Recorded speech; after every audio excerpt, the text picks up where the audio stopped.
1, 2, 3, 4.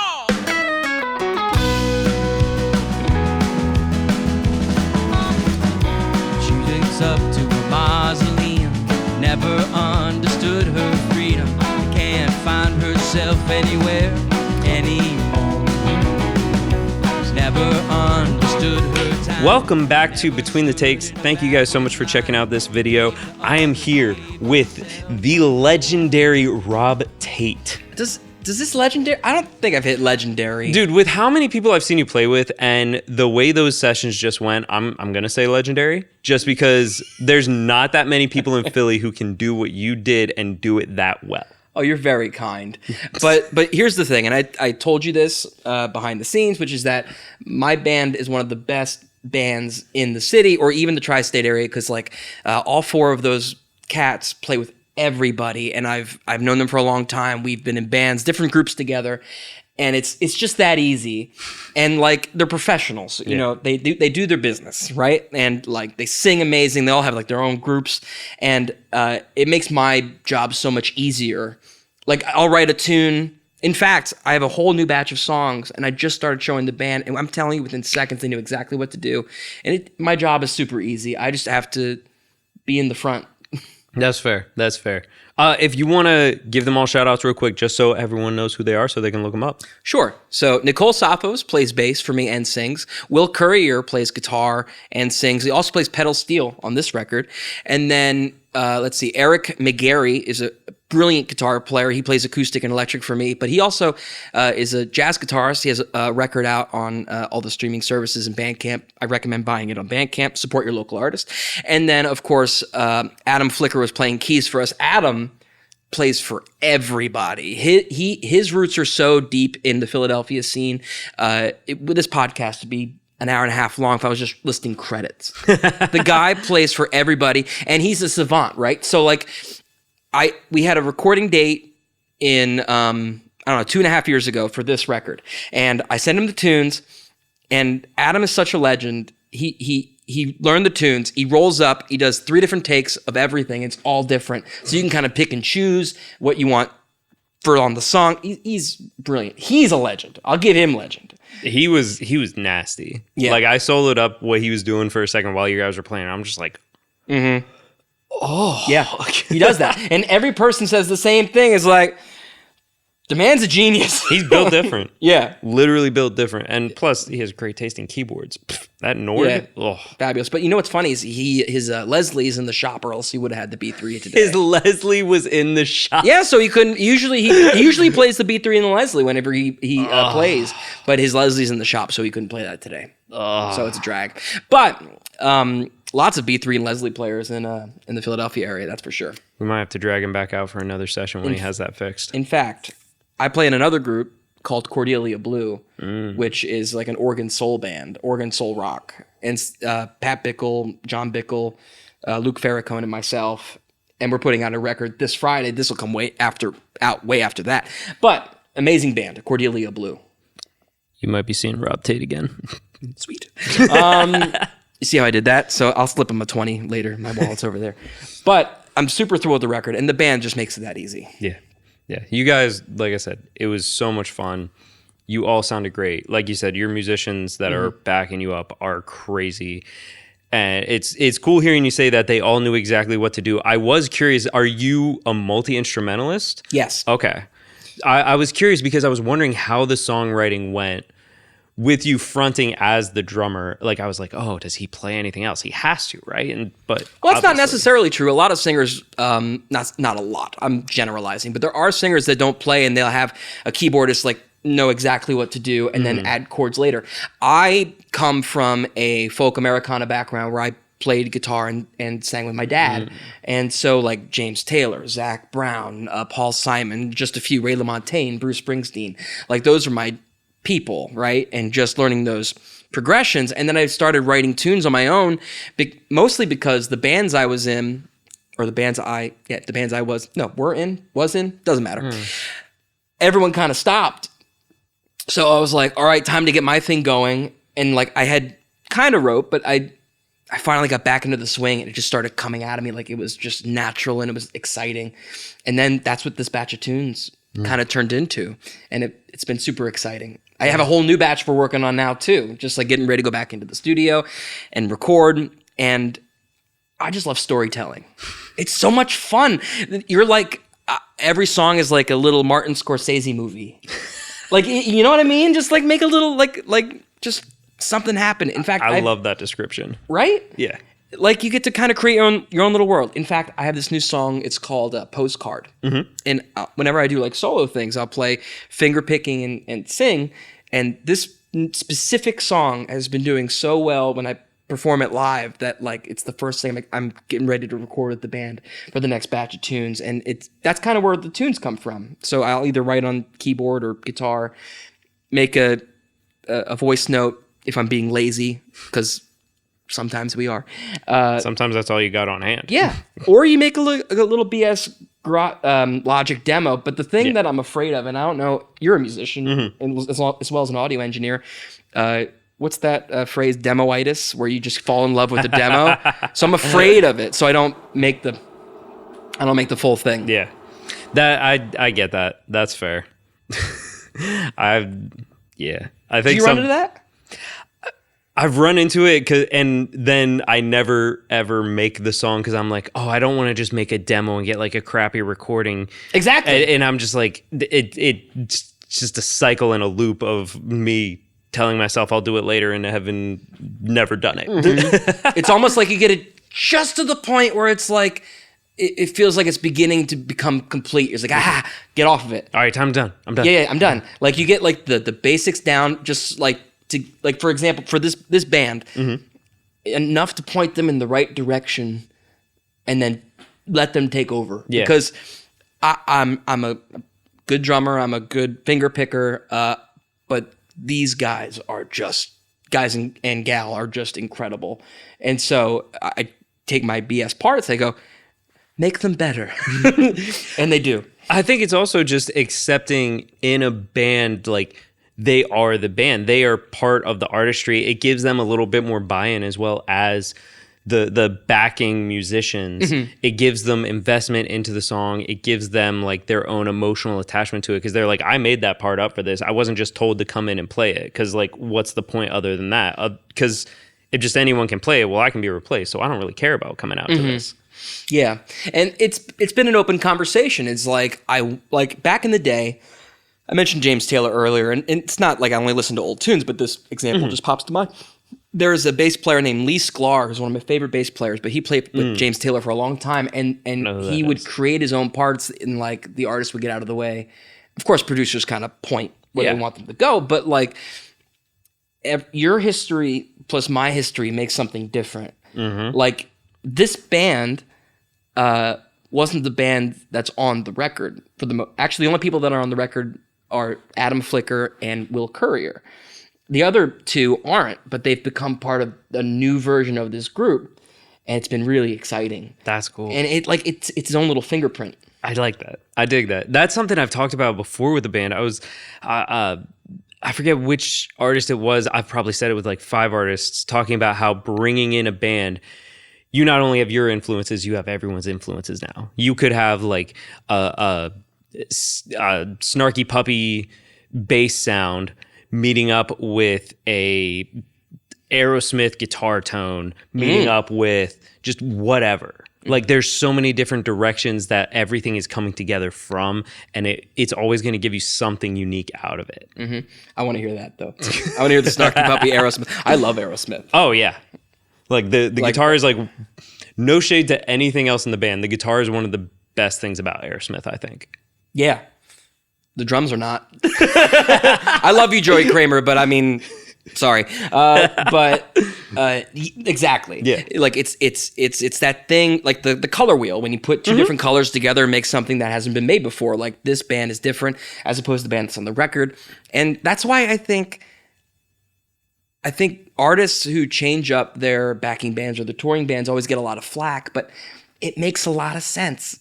We're no longer purple, we're green. Yeah. Or I want to do green, and then they get a lot of crap. Unless there's like a Zach Starkey and the Who situation, which is something entirely different. But That's another thing. I'm curious, were the 3 songs that you guys did, were they on the record or are they on the new record? So, Aggie is a song I had for a long time. It was on a record I put out back in 2016, I think. And that record came down because it was done in a bedroom studio. It was done well for what we had. But the record came down, and I'm going to re-record it with this band and put it out. Nice. The 2 tunes the other 2 are from the record. We hadn't done video recordings of them because we just ran out of time and opportunity to do so. And because this new band is like getting ready to go into the studio, I was like, well, what if I did those with this group? That way you have the record version and then this live version is like slightly different. Yeah. It's interesting. Did you do videos of the rest of the album then? Yeah. That's so we cool. did a thing with Will Drinker, who is a great videographer, and a bunch of other folks. I'm very tired, and the heat is making my brain not work, so I'm going to forget everybody's names. I'm so sorry. But for the sake of time, we recorded in the back of my buddy John Gilbride's house. And we did that thing where the camera goes in the middle of the backyard, and each side of the backyard was a different scene. So we didn't have to go anywhere. We just moved all the gear. So we recorded 4 or 5 tunes like that. That's a really cool way to do it. I like that a lot. That's great, like promotional material, great. Yeah. Just it can just be cut so many different ways to turn it into what you need to promote the album, promote the song, promote the single, whatever. Just for the visual aspect of it. You should do that in here, and you should be in the back of the one, like you guys can't see it, but the desk is over there. You should be like on the desk while they're recording behind you. That would actually be like so dope. They could see the red line going across. But you're not technically, they don't see your face. They just see the back of your head. Yeah, the back of my head. I got to get an artist that wants to do that. And then you can literally do the back of your head is ridiculous. Is that Mad TV? I think it was Mad TV. Yeah. The back of your head is ridiculous.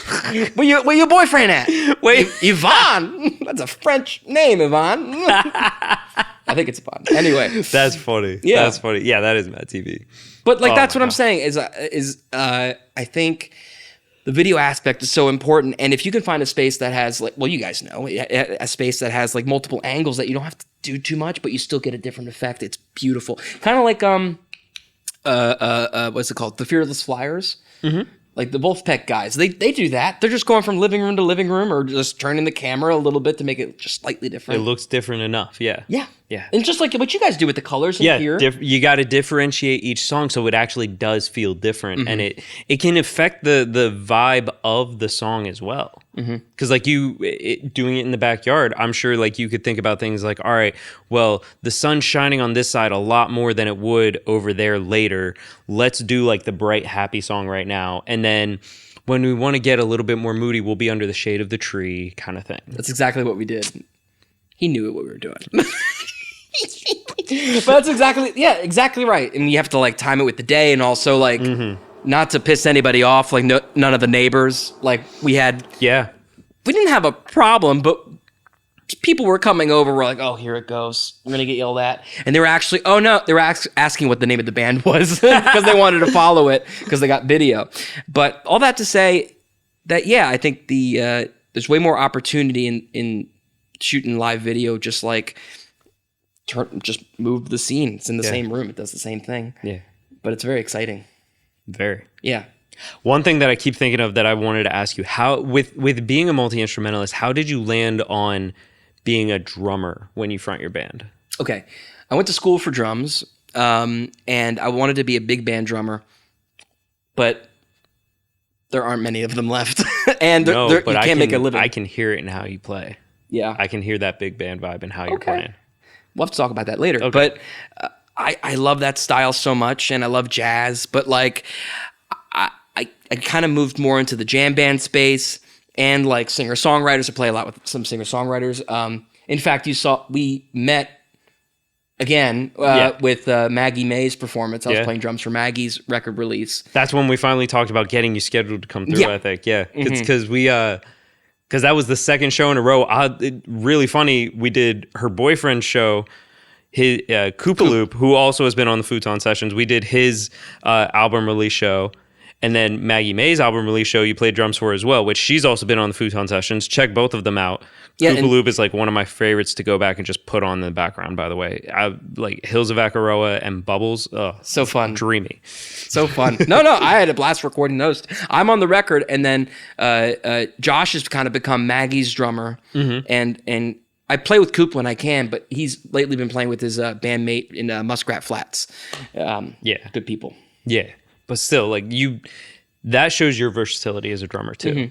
Because again, being a drummer and being able to sing at the same time could break some people's brains. And then being able to play stuff like Coop style is a different vibe altogether. And then playing for Maggie style is still even more different altogether. Like, I guess Maggie and yours are closer, but Coop's is just, I don't know. I would say it's still different enough that you have to be able to play different styles as a drummer, right?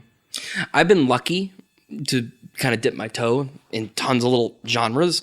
Like, I was in a band that opened for tons of country legends, and I got to hang out there for a while. I got to be in like a pop band that almost made it past the second round of America's Got Talent. I've been really lucky.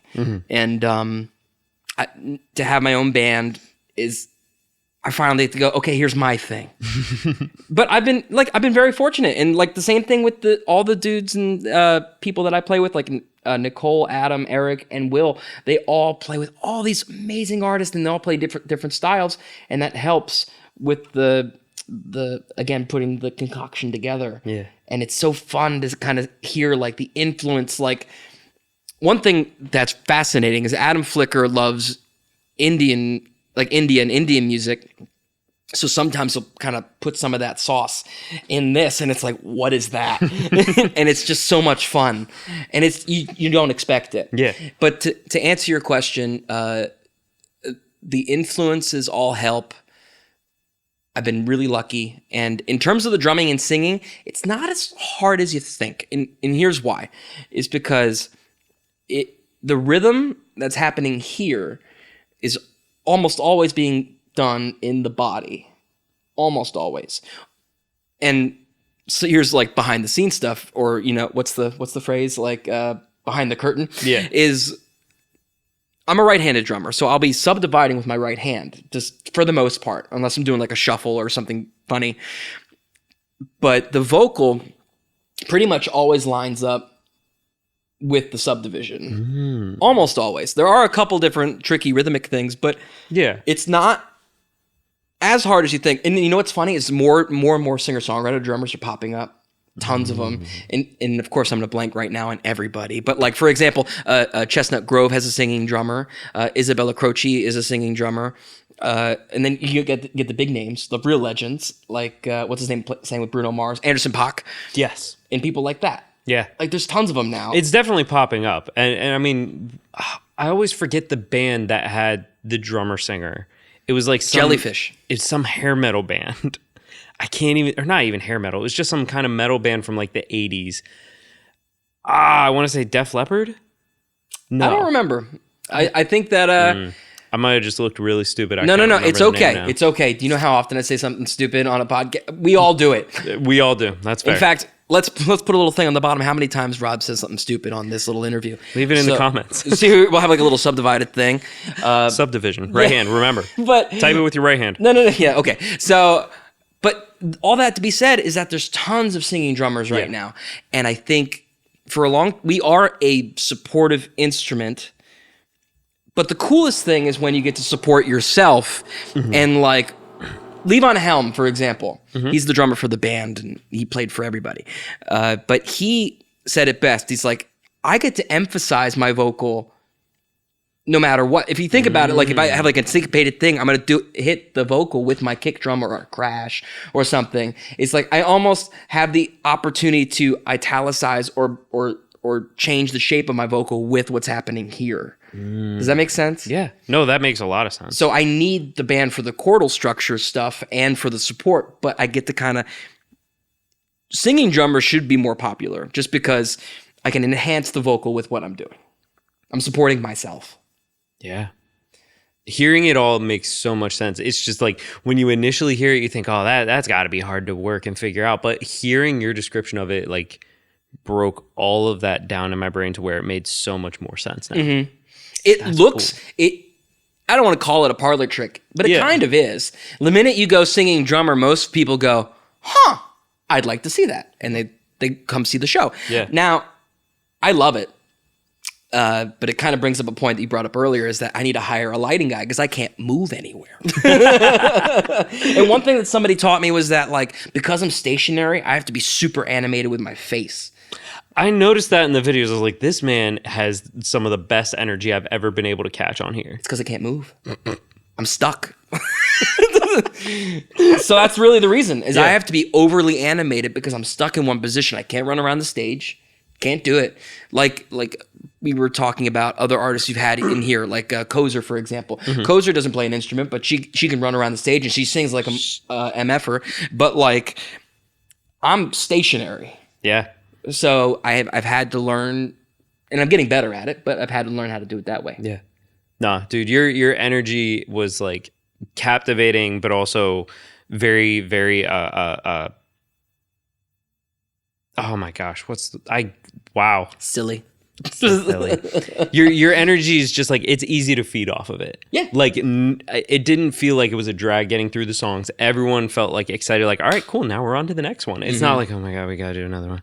It was excitement with it. And like, your just energy as a person is so much fun to be around. Like, you're a great guy. Like, this isn't an act for the camera. This is literally what he's been like since he walked in the door this afternoon. Like, he is one of the most fun people to have around for these sessions. You're very sweet. I'll slip you $100 bill later. I got it in my wallet. No, He's going to have no more cash I'm a when he singing leaves. drummer. There's no $100 bill anywhere. In fact, I'll give you a $100 loan, like IOU. But all that to say, it's been a lot of fun. The Futon sessions are a lot of fun. The mix sounds great in here, and you guys do an amazing job. The crew in here is fantastic. Thank you. And I can't wait to see what else you guys pull off the rest of the year. Yeah. And all that other stuff. But all that to say, it's so much fun to be around like-minded people. Yeah. The Band, creativity. you guys. Yeah. I see it over and over again everywhere. It's like, you always want to be around like-minded people if you want to grow in what you do. And that, I see that with like those cheesy entrepreneurial reels on Instagram where it's like, wake up at 5 a.m. I get 3 days of work in while you haven't even woken up, like whatever. Oh, that guy's full of it. That's bad math. That math isn't mathing. That's not math. I split my day into 4 days. I'm ahead of you. I have a 6-hour shift here, a 6-hour shift here. And you've worked for 18 hours in one day, and you're gonna burn out tomorrow. Like, there's no way. I mean, I get it. People have great work ethic, like Prince or name somebody, but like. But you gotta love what you do, and I can definitely tell that he's just doing it for the money. But I will say, like, his statements from him and from other people that are very true. Put yourself around people who are like-minded to you, because you're going to feed off each other. You're going to give each other ideas and just the push to get your next step done, to get your project done, to get back into writing songs, to get back into reaching out to artists to work with, setting up shows. Being around the same type of people in its own way helps you grow, because you're always going to grow as a human, but they help you grow as an artist or a musician or an engineer or whatever. You're absolutely right. And when somebody wins in that community, we all win. Yeah, a rising tide lifts all ships. Yeah.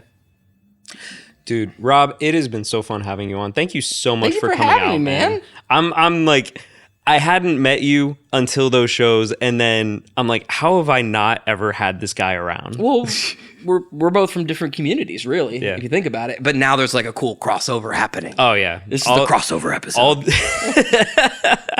All these communities coming together and like getting to touch base in the Futon sessions, it makes me really happy, because then it gives those artists different ways to connect with each other and be like, hey, let's do a show together. We never would have talked, but we've both been on the Futon sessions, and like, this is a cool connection point for us. And that's what I love to see through these. No, and I love the crew. Like, you've had like a vast variety. Sorry, let me try it again. You've had a vast variety of people on the show. Yeah.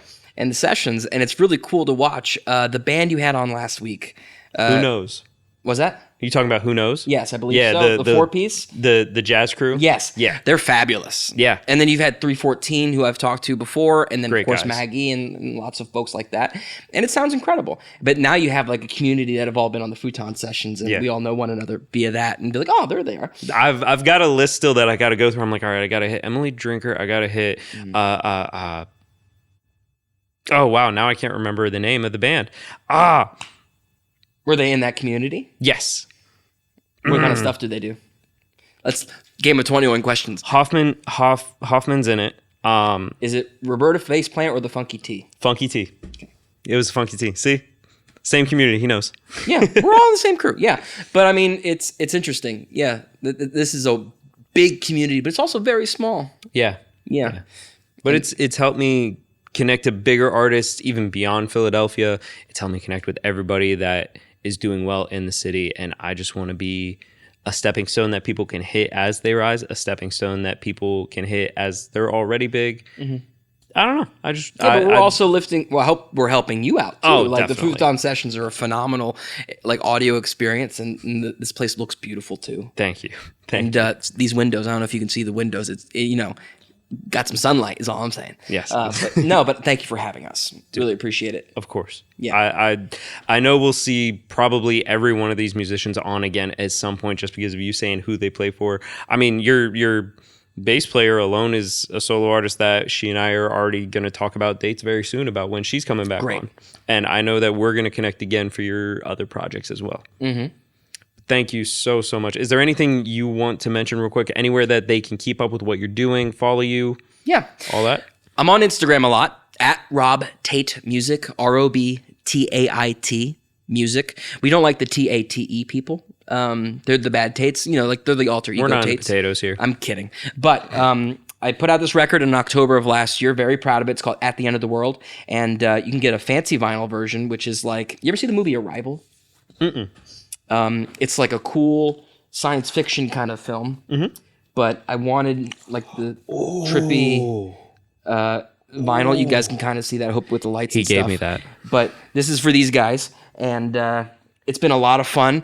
And we got 2 dates for sure when these Futon sessions come out. August the 2nd, we're playing Robin and Beth Music Festival, which has tons of people on it. Chris Casper, Don McCluskey. It's going to be Mason Porter is the other festival, Midnight Mountain. August 2nd at Robin and Beth Music Festival. It's a Peaceful Woodlands family campground. And it's not announced, but we will be announcing at some point Chill AF New Year's Eve, which it'll be the 4th, I believe. The 4th. We do a New Year's Eve show every year as like an alternative to, instead of, every bar is just, we try to do like a band show. It's different. It's more relaxed. It's chill. And this year, I think we're going to be, we usually are the headliner. We are the headliner. And then I might put like a DJ after, or like a more of a jam band after. So I don't know. Nice. It's open. That sounds like a lot of fun. That's awesome, dude. Thank you. You should come. It's so much fun. I'll try. He's not coming. But you should. Thank you guys so much for checking this out. Please follow this man. Check out his music. Buy his records. They look sick and they sound sick. Keep up with everything regarding this guy. You're going to want to know where he's going. Oh, sweet. Thank you. Thank you for having us. Thank you. Awesome. Thank you guys so much for watching. And until next time.